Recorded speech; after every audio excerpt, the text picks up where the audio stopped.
Alright, let's see what this thing is that Catherine and Eric are so invested with. Oh, there you are, Mr.G. Who said that? Don't worry, it's just me. You see, I thought a lot about this last night, and I realized this thing is technically your property. Well, I mean, your dad made it, but, the funny-looking man said that it belongs to you since it's your brother or something like that, so I have officially decided to return him to you. Octo, let him out. Yeah, I got it, Pusa. Alright, little guy, you're free to go now. Well, hopefully this ties up all loose ends. You guys fell right into my trap. Uh-oh, I know that voice. Pusa, it's been so long, hasn't it? And thank you, Professor Luesbenberg, for leading me right to the creature. I'll be taking my prize now. Oh, no you don't! What are you gonna do about it? I'll slap your legs across the face! Yeah, you like that? You like that? Huh? That was absolutely pathetic. I know. Alright, now Octopus, you give me the thing! I'm a squid! You just inked on my face! Yeah, that's what you get. Alright, that's it. Hey, what? No, put me down! Ah! And you, creature, you're coming with me! Hey, put my brother down! Shut up, Professor Luesbenberg. This thing's gonna fetch a pretty penny. No, hey, you, no! Oh, where'd the helicopter come from? Hey, get back here! Oh, Mr. G, are you okay? He got the creature!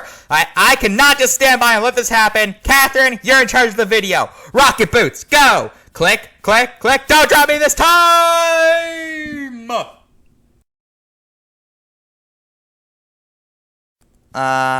Hello everyone. Welcome back to Strange Wonders. I'm your host for today, Catherine Chipier.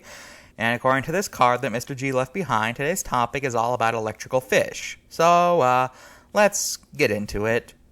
Let's start with the electric eel. Electrophorus electricus. Now, despite its name, the electric eel is not actually an eel. It's actually more closely related to catfish than eels. But considering it's an elongated fish, you can probably see where the confusion came from. The electric eel is a freshwater fish that lives throughout South America. And, believe it or not, despite being a fish, the electric eel actually has to get its oxygen from the air like mammals do, rather than from the water like other fish do. Which is interesting. I don't get how they're still fish at that point, but whatever. True to their name, electric eels are well known for the fact that as an attack and defense mechanism, they can release jolts of electricity.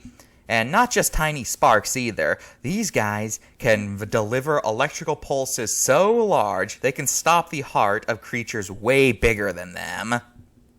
And if they're in a group, well, I don't think anything could survive that unless it was made of rubber. Oh, and keep in mind that the stuff in the water ends up conducting electricity, so the joltage is even worse. So yeah, probably not a good idea to swim in waters where electric eels are around. You might accidentally cause yourself cardiac arrest. Now, the electric eel is the most famous of the electric fish, but there's actually at least two other electric fish that are also pretty notable. Take, for example, the electric ray. Order Torpedoiniformers. I think that's how it's pronounced. Now, the electric ray at first looks like your pretty typical ray, but there are some differences. For one, most electric rays tend to be brown with some sort of pattern on them, and secondly, you might notice that rather than their tail being a small whip-like thing, they actually have pretty typical fish tails, which is interesting. Now, just like the electric eel, and as you could probably tell because it's the theme of this video, the electric ray also has electrical powers, which they use as a defense mechanism against things like, hammerhead sharks, I guess. I don't really know too many ray predators, I'm sorry. And unfortunately, I don't have much else to say about this guy, since, I don't know what else I could say right now. Let's just move on. Our final subject for today is the stargazer, probably one of the ugliest fish in existence. This guy got its name because of the fact that its eyes are on top of its head, thus giving the impression that it's always gazing up at the stars. Now, the stargazer is kind of an OP animal. Not only does it possess electricity like the other two animals mentioned in this video, but it's also venomous. Yeah, to me that kind of seems like overkill. I mean, you'd think that either one of those would be enough, but I guess these guys are just special, huh? These guys are known as ambush predators. They stay completely still in areas so that they're basically invisible to their prey, who just assume they're a decoration, like a rock or something. When the prey gets close enough, the stargazer snaps them up, eating them whole. Okay, I'm sorry, I just cannot get over how ugly this thing is. People say the hagfish is ugly. This thing makes the hagfish look like a mermaid. Does that analogy make sense? I don't know. Nowadays, people are insistent on making mermaids as ugly as possible, because I guess it's more realistic, because no one can have fun with fantasy anymore. But that's a tangent for another video. Now let's look at the cards.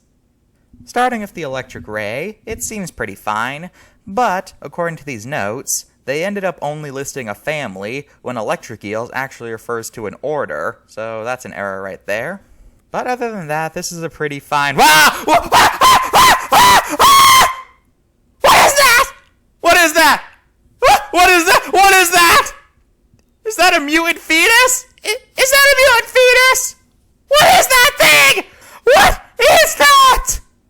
Is that really what rays look like underneath? That's gonna haunt my nightmares. Oh, why would you put that on a card? This is a children's product, right? Okay, I just found another note. It says that the did you know thing is kind of a half-truth. Yes, ancient Romans did use electric rays for medical treatment, but they were not just used for foot problems specifically. I know that's kind of nitpicky, but only half a point. You know what? Only a quarter point. So this thing gets an 8.75 out of 10. Stargaze is pretty good, though. Can't really find any errors here. Interestingly enough, the electric eel is listed as strange wonder, despite their fearsome reputation. Maybe it's because of their electricity that they're in strange wonders instead of nightmares of nature. They definitely wouldn't fit monsters of the deep. But, who knows? And anyway, I can't really find anything wrong here, except for maybe the thing that says they're electrically charged positively and negatively like a battery. I can't really find a source for that, but it sounds right, so I don't know if that's true or not. So, yeah, the other two electric fish get 10 out of 10s. As for human relations, people generally don't care about electric rays. Actually, yeah, in media there's only two types of rays, mantas and stingrays, unless you're Finding Nemo, which includes a spotted eagle ray. But generally, that's a good rule of thumb. Please don't correct me in the comments! I am aware that there might be some sort of niche media out there that includes other types of rays, like you did when Mr.G brought up the shark thing. I know, it's called exaggeration. Anyways, stargazers are a food in some countries, and electric eels are pretty famous animals. They're a decent sight in captivity, plenty of aquariums have them, and electric eels appear quite frequently in media, although the way they're often depicted in media is just... oh boy. So, because of their name... oftentimes, all eels will be portrayed as if they're electric. Or, something will be called an electric eel when it is clearly a moray. Like, you'll see what is very clearly a moray eel, but it has electrical powers. Or, they'll place electric eels in the ocean. Actually, yeah, electric eels in media almost never actually look like electric eels. They always just look like morays. Or they're put in salt water. Why can't media ever get these kinds of things right? Oh, whatever. Although, funny story, because of electric eels' powers, there's actually an urban legend going around saying that eel leather wallets can erase your credit card info.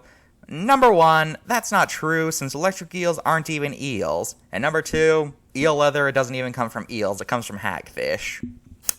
So, yeah. For electric eels themselves, just be careful if you're going swimming in a freshwater environment in South America. Oh well, that's all for this episode of Strange Wonders. Next time, hopefully Mr. G will return. Goodbye.